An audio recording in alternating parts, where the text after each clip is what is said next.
গ্রীষ্মের শেষ দিন, আকাশে মেঘ জমেছে, দূরে বিদ্যুতের চিকচিক, পাশে কাঁচা আমের টক গন্ধ।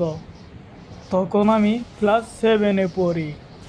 স্কুল ছুটি হতেই ছুটে যেতাম পাড়ার শেষ মাথার সেই পুরানো আম গাছটার নিচে, যেটা আজও চোখ বুজলে দেখতে পাই।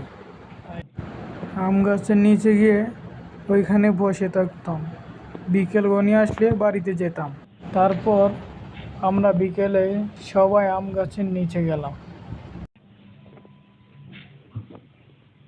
হঠাৎ বৃষ্টি পড়া শুরু করে দিল।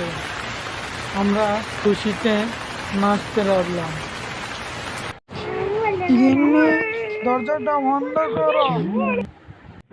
মা মা আমি আম পাড়তে গিয়েছিলাম বৃষ্টির মধ্যে। এই বৃষ্টির মধ্যে কেন আম পাড়তে গেলি? হ্যাঁ,